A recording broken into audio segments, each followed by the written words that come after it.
Donc, Adam était un lion.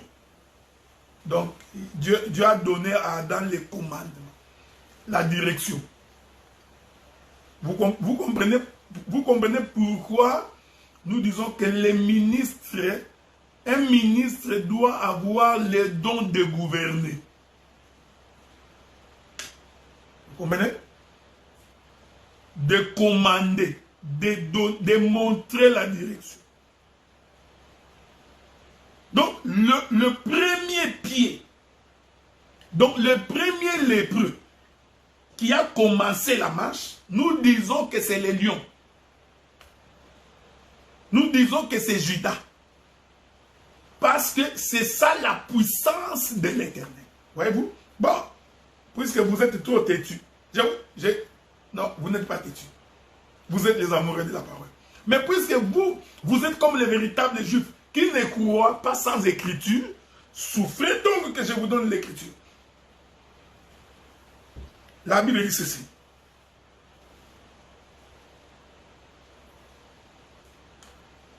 Nombre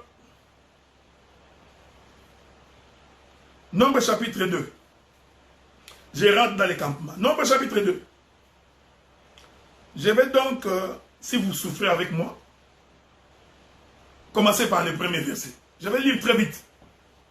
L'Éternel parla à Moïse et à Aaron dit, les enfants d'Israël camperont chacun près de sa bannière, sous l'enseigne de la maison de ses pères. Ils camperont vis-à-vis et tout autour de la tente d'assignation. C'est chose, j'avais déjà expliqué ça. À l'Orient, oh, souvenez-vous, à l'Orient, c'est là où le soleil s'élève. Est-ce que vous suivez les premiers pas? Quel est le premier pas que Jésus a placé pour commencer les déplacements? Il est à 4 pieds. Il commence par lancer quel pied? En premier. L'Écriture répond. À l'Orient. Or, l'Orient, c'est là où le soleil s'élève. Donc, l'Orient, c'est le porteur de la lumière. L'Orient, c'est là où la marche commence, frère. Quand le soleil s'élève, la vie commence. Tous ceux qui sont dans les ténèbres doivent sortir. Vous comprenez? C'est en Orient. Il dit en Orient, le camp de Judas. Dieu n'est pas fou. Il n'est pas insensé. Il savait, Dieu sait que Judas c'est le 4e fils de Jacob. Il sait que Judas c'est le soleil. Voilà pourquoi il place Judas du côté de l'Orient. Pour témoigner que Judas est le soleil. Est-ce que vous me suivez, frère? Avec sa bannière et avec son corps d'armée. Là camperont les princes des fils de Judas. Nachlon, fils d'Aminadab. Et son corps d'armée composé de 74 600 hommes, d'après les dénombrements. À ses côtés camperont la tribu d'Asser et les princes des fils d'Issachar. La tribu d'Issachar, les princes des fils d'Issachar, Nathanaël, fils de Tsoar. Et son corps d'armée composé de, d'après les dénombrements. Puis la tribu des Abilons. Il me manque le temps d'expliquer pourquoi Issachar et pourquoi Zabilon. J'ai des éléments. On risque de dormir ici. Vous comprenez que si j'entre dans les détails, nous allons dormir. Pourquoi Issachar? Pourquoi Zabilon? Pourquoi les deux camperont avec Judas du côté de l'Orient? C'est-à-dire du côté où le soleil s'élève. Continuez. La Bible dit, et son corps d'armée composé de verset 9. Total pour les camps de Judas. D'après les dénombrements. Vous voyez, les camps de Judas. Donc on emballe Issachar et Zabilon dans les camps de Judas. Tous sont dans Judas. La Bible dit. 186 400 hommes selon le corps d'armée. Point. L'Écriture dit. Ils seront le premier dans la marche. Ah. Donc, celui qui commence la marche, c'est Judas. Avez-vous remarqué cette chose? Donc, celui qui commence la marche quand Israël campe. Donc, le premier qui commence la marche, c'est Judas. Donc, nous comprenons que le premier pied, parmi les 4 lépreux, le premier lépreux qui a dit, allons-y. Nous disons que c'est Judas. C'est lépreux là. C'est Juda. Mais dans ces Judas-là, il y avait Issachar et Zabulon. Est-ce que vous remarquez ces choses? Il y a tellement de mystères à dire ici, frère. Tellement beaucoup de choses à dire ici. Remarquez que les campements étaient à 4 bras. Et dans chaque campement, il y avait 3 tribus. Donc ici, nous avons un mystère autour du chiffre 3 et autour du chiffre 4. C'est très important. C'est-à-dire c'est Joseph dans la citerne pendant 3 jours et c'est Judas le 4e qui les fait sortir. Est-ce que vous saisissez ces choses? Vous comprenez? Est-ce que vous comprenez ces choses? Vous voyez? Donc le campement, c'était 3 tribus, 3 tribus, 3 tribus, 3 tribus, mais dans les 4 pieds. Donc chaque tribu était 3. Voyez-vous, frère, hein? J'aime ces choses. Donc, 3 tribus, mais dans un 4. Formant un 4. Donc, quand il fait les déplacements, c'est le chiffre 3 et le chiffre 4. J'aime ça. J'adore ces choses. Il y a tellement de choses à dire. Donc, nous comprenons que le premier qui a fait le premier pas, c'est Judas. C'est l'un des 4 animaux qui avait la face du lion.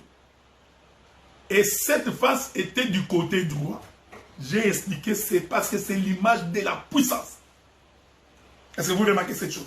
Maintenant, c'est pourquoi, c'est là que je vais conclure pour aujourd'hui.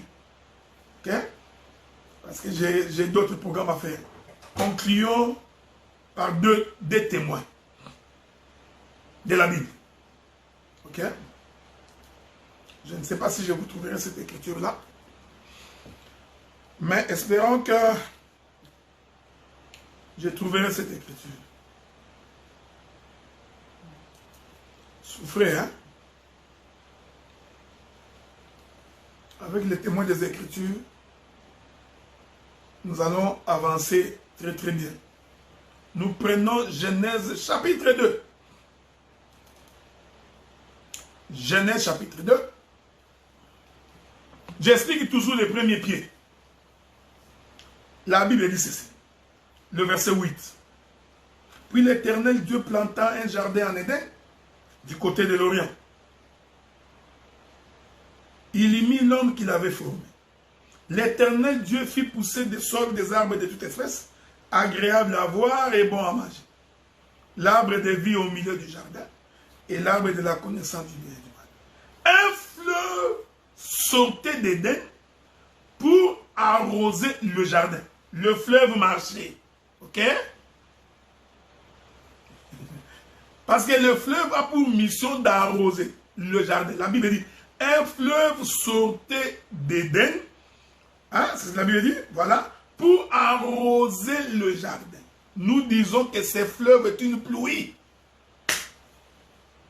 Parce que pour arroser, il faut que la pluie tombe du ciel vers la terre.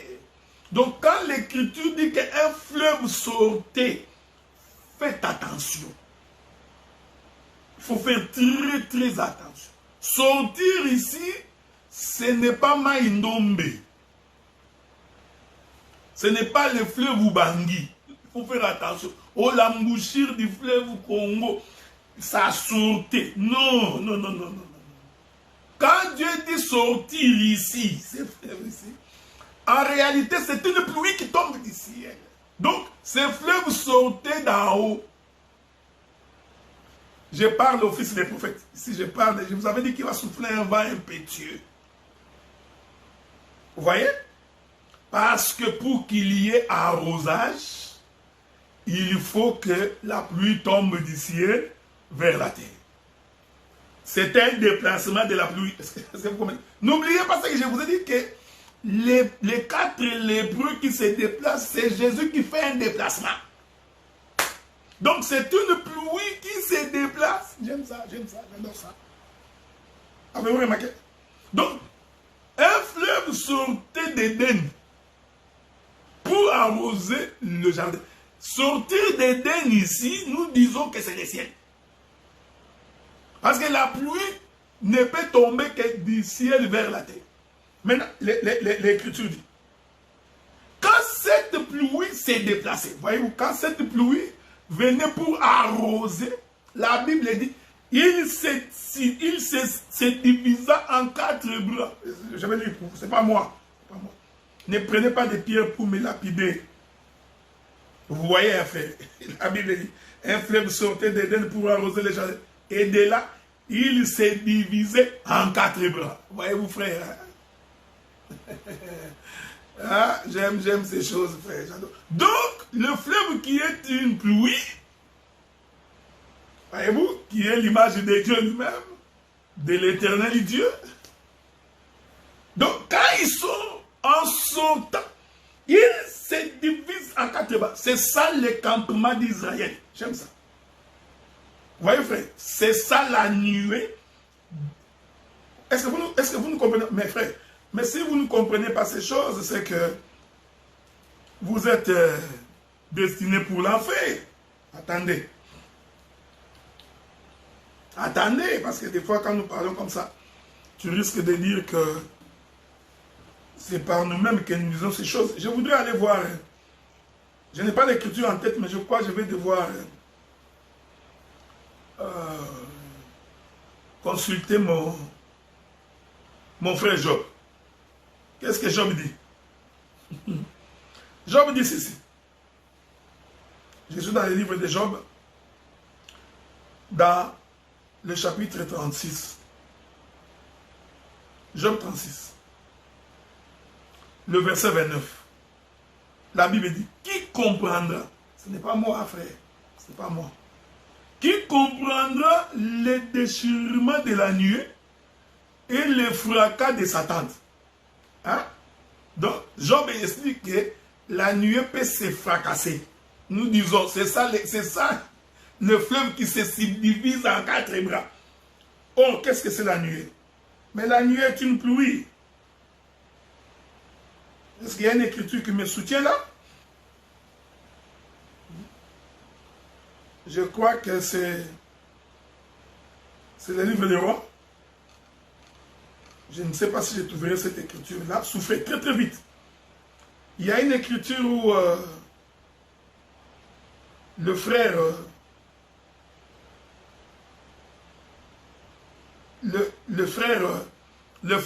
Élie, il dit à son serviteur, il dit, monte au ciel, monte sur la montagne, va voir s'il va pleuvoir. Alors quand le serviteur monte 5-6 fois, la 7e fois, quand le serviteur monte, il voit les nuages, parce que les nuages c'est la nuée. Tu vois? J'ai vu les nuages ayant la forme de la paume d'une main. Le prophète Élie a interprété. Il dit, va dire à Akab que la pluie va tomber. Donc la nuée est une pluie. Il doit encore avoir une très belle écriture que je cherche là, mais je ne l'ai pas encore trouvée. Mais je crois que le Seigneur nous aidera plus tard pour y revenir. Ok? Vous comprenez? Il y a tellement de choses il y a beaucoup de choses. Hein? Il y a beaucoup de choses à dire là-dessus. Mais essayons de ne pas aller là-bas parce que vous risquerez d'être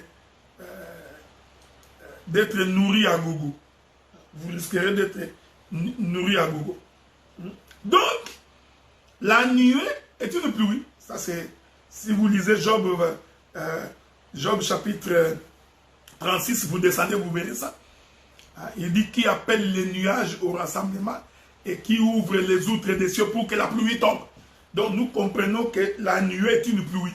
Donc, quand la Bible dit que quand la nuée s'est déplacée, Israël s'est déplacé.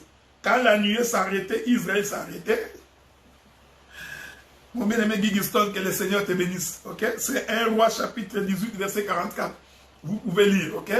Nous continuons très vite pour gagner du temps. Donc, nous comprenons cette nuée-là qui s'est déplacée, quand Israël s'est déplacé. Cette nuée est une pluie. Vous comprenez? C'est de l'eau. Cette nuée-là, c'est de l'eau. Vous comprenez?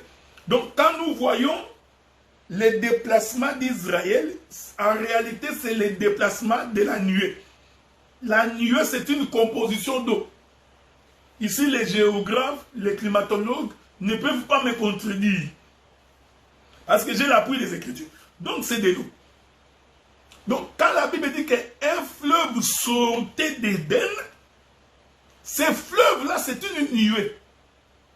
Maintenant, quand les fleuves sortent, ils se subdivisent en 4 bras, selon le livre de Genèse. Donc, nous comprenons que les 4 bras, c'est les pieds du fleuve. Ça, c'est facile à comprendre, non? Donc, le fleuve se déplace par les 4 bras. Donc, les 4 bras, ce sont les pieds du fleuve. Or, le fleuve, c'est la parole, c'est la nuée. Donc, les 4 bras, ce sont ses pieds. Je rentre dans la Genèse, je vais conclure par là. Je vais finir par là. Quels sont ses premiers pieds? Rentrons. Premier pied. Je vous avais dit que c'est Judas. Je vais encore descendre pour que tu comprennes que c'est Judas. Un fleuve sortait d'Éden pour arroser les jardins. De là, il s'est divisé en 4 bras. Maintenant, on nous cite. Les noms du premier. J'explique. Les noms du premier bras. Que j'explique que c'est Judas. La Bible dit. Le nom du premier épichon. C'est celui qui entoure le pays d'Avila où se trouve l'or. L'or de ce pays est pur. On y trouve aussi le bidélium et la pierre d'Onyx. Non, je vais répéter ça. Je suis en train d'enseigner. Hein.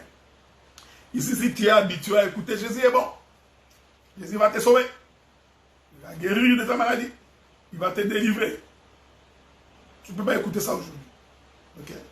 Mon bien-aimé Jules, aujourd'hui, je ne suis pas dans la doctrine. Okay. Nous sommes dans la révélation. Donc, je suis en train d'explorer la chambre doctorale. Ok? Parce que le doctorat, c'est l'homme des détails. Et c'est dans les détails que le Seigneur s'y trouve. Ouais? Donc, ici, je suis vraiment dans ma chambre. C'est pourquoi tu vas entendre quelqu'un, non, tu vois, lui, il explique les choses difficilement. Non, je suis dans ma chambre. Oui, vrai. Donc, même les étoiles, toutes les étoiles, ne brillent pas de la même manière. Donc, il y a des oiseaux de la basse cour, il y a des oiseaux de la haute cour. Donc, il ne faut jamais dire que non, il dit des choses que je ne connais. Non, c'est toi qui n'as pas compris. Donc, il ne faut pas généraliser. Il y a des gens comme ça, quand il est en difficulté, il veut mettre dans sa difficulté tout le monde. Oh, nous tous, nous ne comprenons pas. Qui t'a dit que tout le monde ne comprend pas? Et quand tu es un oiseau de la basse cour, ne cherche pas à voler. Pourquoi tu cherches à voler? Cours. L'Autriche court, non, il court aussi très vite. Mais il y a d'autres gens, puisque le docteur Adélard, il prend des altitudes quand il explique. Lui aussi, il veut monter. Non, tu vas perdre tes ailes. C'est pourquoi tu verras quelqu'un, il est monté. Après 3 mois, il ne monte plus. Vous comprenez? C'était les perviers. Les perviers qui voulaient monter comme l'aigle. À force de forcer, il va certainement forcer, mais après, il va descendre en basse altitude, frère. On a des prédicateurs comme ça. Il a voulu tellement forcer dans la révélation. Après 6 mois, fini. Il n'a plus de la matière. Là, il commence à dire, oh non, tu vois la révélation, tu vois la connaissance, beaucoup de... Non. Tu t'es fait passer pour un aigle alors que tu es l'épervier. L'hirondelle. Tu comprends? Donc, ici, je suis dans ma chambre. Dans la chambre doctorale. C'est pourquoi, vous voyez, j'insiste sur les détails pour que tu saisisses très bien ce que j'ai dit. Je vous avais dit, j'ai toujours répété, frère, le Seigneur a fait la grâce aux assemblées des saints, aux ministres des assemblées des saints, pour apporter cette connaissance de l'évangile. Et pour ça, nous remercions Dieu et nous en sommes fiers. Il ne faut pas être comme Caïn. Dieu exauce la prière d'Abel, il en devient jaloux. Non. Cette connaissance de l'écriture qui circule le monde aujourd'hui, cette connaissance de l'écriture, qui circulent le monde aujourd'hui, frère, humblement, les ministres des assemblées de ça. Si tu prêches comme ça, certainement que tu as labouré avec nous. C'est comme Samson avait dit, pour que vous trouviez la réponse à cette question, vous aviez dû labourer avec ma génisse. Or, la génisse, c'est un ministre. Donc, pour que tu comprennes ces choses ici, frère, comme ça, honnêtement, je dis sincèrement, sans hypocrisie, sans une fausse modestie, l'Éternel a accordé cette connaissance au ministre des assemblées de saints. Il est certes vrai que nous pouvons également avoir nos faiblesses. Ça, c'est vrai, frère. Nous sommes humains. Mais ce n'est pas à cause de nos faiblesses que nous pouvons renier la grâce que le Seigneur nous a accordée. Non, frère. C'est pourquoi nous vous invitons à venir puiser. Venez puiser dans le puits de Jacob, qui est un puits inépuisable, frère. Et j'ai toujours dit que l'humilité précède la gloire. Celui qui s'humilie, Dieu va l'élever. Ne fais pas une fausse humilité.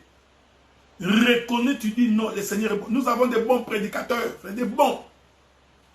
Même si nous avons des divergences entre nous, mais nous avons des bons prédicateurs. C'est comme je vous ai toujours dit que nous n'avons pas peur de reconnaître une grâce. On n'a pas peur. Parce qu'une grâce est utile pour l'œuvre. Mon frère, si Dieu te donne la connaissance, l'intelligence, la sagesse, pour nous c'est une gloire. Le don a été donné pour l'utilité commune. C'est ce que Paul dit. Pour servir au corps de Christ, frère. Donc si nous avons un frère qui prêche bien, il faut reconnaître qu'il prêche bien. C'est comme ça que j'ai témoigné, voilà. Pas par hypocrisie, j'ai témoigné parce que j'ai écouté les sons. J'ai vu comment les frères étaient en train de manipuler les ustensiles dans la maison de Salomon. En ne répétant personne. Parce que Roland, lui, ne répète pas. Quand vous écoutez, vous allez dire ça, personne n'a encore enseigné ça. Et j'ai compris qu'il a les choses de Dieu. J'ai compris le nom du premier, le premier pied. Je vais démontrer que c'est Judas. Le nom du premier est Pichon. C'est celui qui entoure le pays d'Avila où se trouve l'or. Donc, le premier élément à retenir, c'est que le premier bras du fleuve, qui est en réalité l'un des pieds, des 4 pieds de Jésus, c'est un pied où se trouve l'or. Or, qu'est-ce que c'est l'or? Non, non, non, tu n'as pas compris. Je vais expliquer l'or. L'or et l'argent appartiennent à l'Éternel. L'or et l'argent. Tu prêches comme ça. Tu es en train de penser que l'or dont on parle ici, c'est l'or des minéraux. Et vous voyez, il y a des gens comme ça. Hein? Ils sont en train de penser que c'est l'or des minéraux. Et l'argent, ils pensent que c'est l'argent des banques. Nous allons expliquer l'or dans les Écritures. Dans les Écritures. Prenons. Première Écriture. Voici l'or. Je prends d'abord Genèse chapitre 22, le verset 13. Il est écrit, Abraham leva les yeux, vit derrière lui un bélier. Parce que le bélier, c'est le père de l'agneau. Ok? Je dis bien le bélier est le père de l'agneau. Retenu dans un buisson par ses cornes. Or, les cornes, c'est la puissance. Et ces cornes-là étaient retenues dans un buisson. Retenez ce que j'ai dit, frère. Et Abraham alla prendre le bélier et l'offrit à l'holocauste à la place de son fils. Donc, le bélier retenu par les cornes, c'est un fils. J'aime ça, j'adore ça. Quand on retient le bélier par les cornes, le bélier devient un fils. Donc le père devient fils. Parce que la puissance du bélier est dans les cornes. Or, quand Dieu est dans toute sa puissance, personne ne peut le retenir. Est-ce que vous comprenez ce que nous disons, frère? Parce que c'est l'Éternel dans toute sa colère. Maintenant, pour qu'on retienne Dieu et qu'il devienne faible, on doit le retenir par les cornes. Quand on retient le père par les cornes, le père devient fils. C'est pourquoi il va mourir. J'aime ces choses. Un jour, les Romains vinrent pour arrêter Jésus. Jésus leur pose la question. Qui cherchez-vous? Il répondit, Jésus de Nazareth. Il dit, c'est moi. C'était le bélier avec les cornes de lier. Dès qu'il répond, c'est moi, la Bible dit, ils reculèrent et tombèrent. C'était le bélier dans toute sa force. Ils posèrent de nouveau la question. Qui cherchez-vous? Nous cherchons Jésus. Il répondit que c'est moi. Il reculèrent et tombèrent encore. Nous comprenons que là, c'était le bélier non retenu. Ensuite, Jésus dit, mais voici, prenez-moi, laissez partir ceux-ci. Quand Jésus disait ça, prophétiquement, c'était le bélier qu'on a retenu par la corde. Donc, on a retenu la puissance du bélier. C'est comme ça qu'on peut le prendre. Parce que quand le bélier n'est pas retenu par ses cornes, tu auras un coup de tête, frère. J'aime ces choses. C'est ce qu'était Samson. Quand l'esprit de l'Éternel agitait Samson, c'était le bélier non retenu. Mais le jour où on récupéra les cheveux, nous comprenons que c'est les cornes. Ça va te prendre 1000 kilomètres de vie pour expliquer que la chevelure de Samson, c'est les cornes. Dès qu'on récupère les cornes, on l'a retenu. Il devient fils. Premier élément. Deuxième élément. Prenez Exode chapitre 3. Exode chapitre. J'explique que c'est Judas. Vous comprenez? C'est Judas. Exode chapitre 3. La Bible dit, l'ange de l'Éternel lui apparut dans une flamme de feu. Ça, je vais lire ça pour toi. Parce que toi, des fois, tu ne comprends pas. Je lis ça en entier. C'est là que je vais finir pour aujourd'hui. Je n'ai même pas encore touché. Il y a beaucoup d'éléments, je toucherai les samedis prochains. Moïse faisait paître les troupeaux de Jéthro, son beau-père, sacrificateur de Madian. Il mena les troupeaux derrière le désert et vint à la montagne de Dieu à Horeb. L'ange de l'Éternel lui apparut dans une flamme de feu, au milieu des buissons. Moïse regarde. Faites attention. L'ange de l'Éternel ici, ce n'est pas l'ange de l'Éternel, c'est l'Éternel. Mais regardez de quelle manière cet ange est apparu. Il faut bien suivre, frère. L'ange de l'Éternel lui apparut dans une flamme de feu, au milieu des buissons. Moïse regarda et voici les buissons étaient tout en feu. Et les buissons ne se consumaient point. Je veux que vous me suiviez. Suis-moi. Je t'entraîne dans les appartements de Salomon. Nous allons nous enivrer du vin et chanter en l'honneur de notre amoureux. Écoutez, les buissons ne se consument pas. Moïse dit, je vais me détourner pour voir quelle est cette grande vision. Et pourquoi les buissons se consument pas? L'Éternel vit qu'il s'est détourné pour voir. L'Éternel vit qu'il s'est détourné pour voir. Dieu l'appela du milieu du buisson. Vous voyez, frère, l'ange de l'Éternel qui était apparu ici, c'était le buisson ardent. Il ne faut pas croire qu'il y avait un ange qui est apparu à Moïse. Non, non, c'était un langage. Donc, l'ange de l'Éternel qui est apparu à Moïse, c'était le buisson ardent. Maintenant, quand Moïse se détourne, parce que même se retourner ici, c'est tout un enseignement. Ok? Les détournements de Moïse étaient un enseignement. La Bible dit, Dieu l'appela du milieu de buissons. Donc nous comprenons que ces buissons-là, c'était Dieu. Je vais t'aider maintenant à voir ça. Donc Dieu l'appela du milieu du buisson. Et donc Dieu était au milieu du buisson. Nous comprenons que le buisson est un jardin. Et que l'arbre de vie était au milieu du jardin. J'aime ces choses. J'aime ces choses. Est-ce que vous comprenez?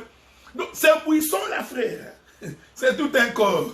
Les buissons, c'est tout un tabernacle. Parce qu'il a entendu la voix de l'Éternel au milieu du buisson. Donc, la voix est sortie du buisson. Donc, les buissons, c'est un corps. La voix sort du buisson. Est-ce que vous comprenez? Donc les buissons. Suivez-moi. J'aime ces choses, frère. Quand Israël campait, suivez. Et si la terre, ça finit par ça, je sens l'inspiration en train de venir. C'est pas vrai. Quand Israël campait, la Bible dit que Israël campait en 4 bras tout autour de l'arche de l'alliance. Donc l'arche de l'alliance était au milieu. Ok? Donc ici dehors, nous avions le corps. À l'intérieur du corps, c'est Dieu qui s'y trouvait.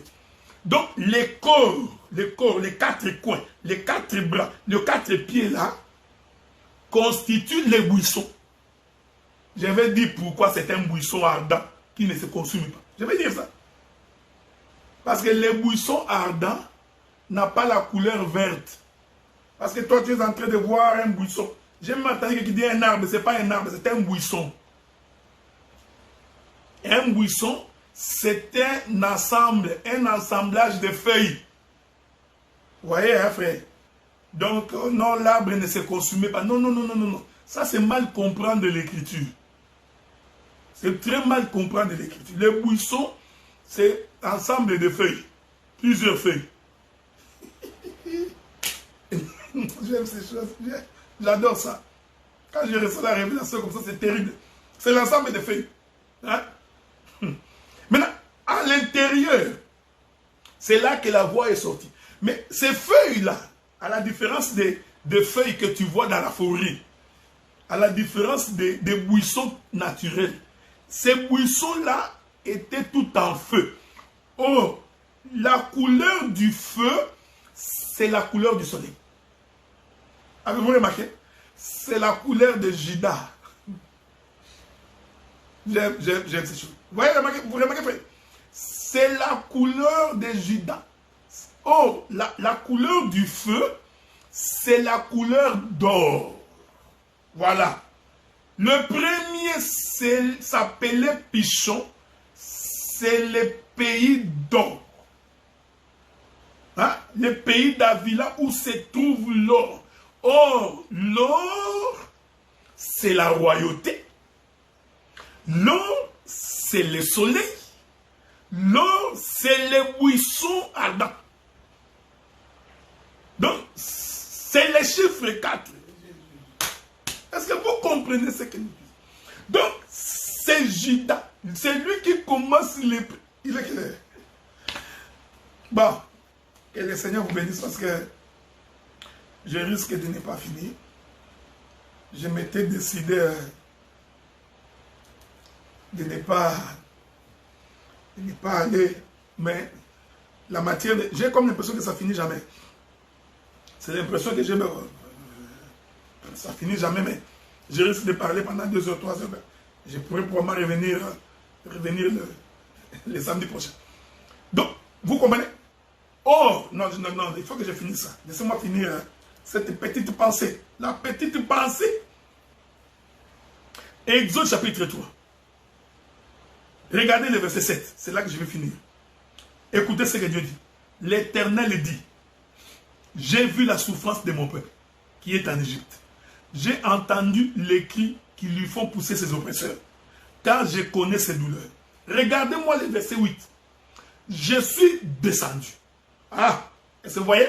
Dieu dit qu'il... Donc, dans les buissons ardents voulaient dire Dieu est descendu. Dieu.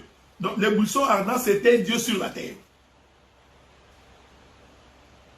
Est-ce que vous comprenez? Donc, les buissons ardents, c'était Dieu sur la terre. Donc, les buissons ardents, c'était quoi? La voix qui sort, c'est la voix de l'Éternel. J'aime ces choses. J'aime ça. Il dit, je suis descendu pour les délivrer de la main des Égyptiens. Pour les faire monter du pays dans un beau et vaste pays.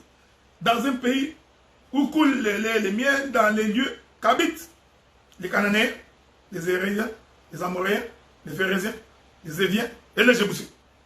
Ce que j'aime ici, c'est que Dieu dit qu'il est descendu lui-même. Donc, nous comprenons que les buissons ardents, c'était Dieu qui descendait. Et ce buisson, pourquoi il est ardent? Parce que c'est la couleur du feu. Or, la couleur du feu, c'est la couleur de l'or. C'est la couleur du soleil. Quand tu observes le soleil dans toute sa splendeur, tu verras que le soleil a la couleur de l'or.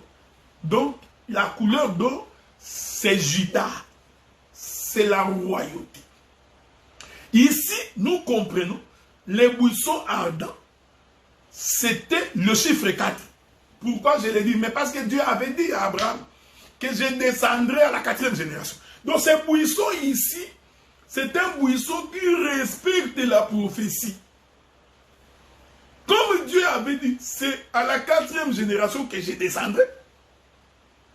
Voilà pourquoi les buissons ardents, qui est l'image du soleil, de la royauté, va descendre le 4e jour. Vous comprenez ce que je dis? À la 4e génération. Et il a l'image du soleil. Oh, la couleur du soleil, c'est la couleur de l'or. Donc quand nous disons, quand nous parlons de l'or, nous ne sommes pas en train de parler de l'or que tu fais à Bafouassende, que tu vas ramasser à Bafouassende pour vendre aux Indiens. Non, je ne parle pas de ça. Dieu a pris ces choses pour expliquer le royaume. C'est pourquoi tu entendras quelqu'un, oh, tu vois dans les jardins de terre, et il y avait un fleuve qui sortait, il y avait de l'or. Comme au Congo, il y a beaucoup de l'or. C'est certainement ce Congo qui est Éden. Tu vois? Un homme animal qui comprend les choses charnelles, qui explique les choses charnellement. Il dit c'est le fleuve Congo, le fleuve là qui est sorti, c'est le fleuve Congo qui a traversé. Voilà, un homme animal qui comprend les choses de façon animale et qui l'explique aussi de façon animale. Alors il va devenir combattant. Combattant. Combattant pour la vie. Combattant jusqu'à la mort. Un type qui chante qu'il est combattant jusqu'à la mort. Oh!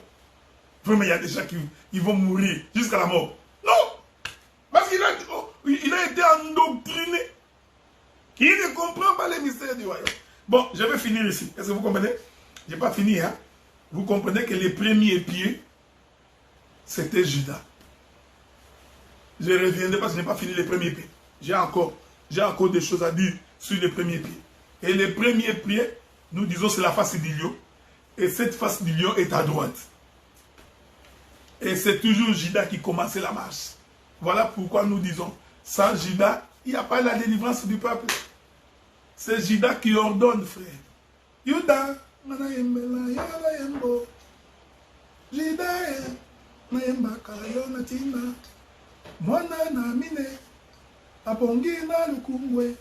donc quand nous chantons Judas, toi tu es en train de penser que nous chantons Judas, le fils de Jacob. Non, non.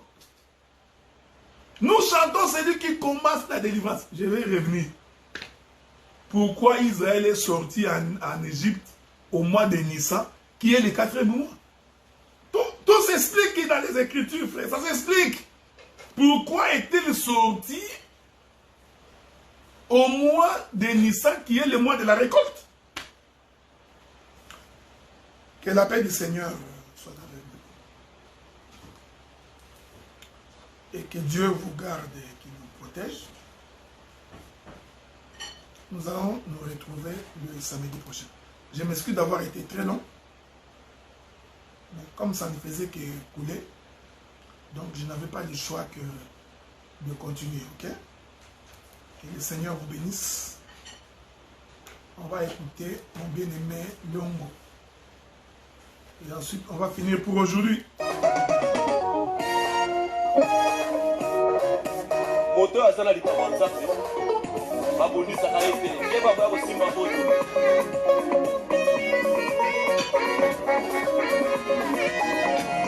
oyo ozali mosantu masia olokumama libela nzambe na kombo na yo ekumama ozali mosantu masia olokumama libela nzambe na kombo oyo ozali mosantu masia nzambe olokumama libela nzambe na kombo na yo ekumama ozali mosantu masia olokumama libela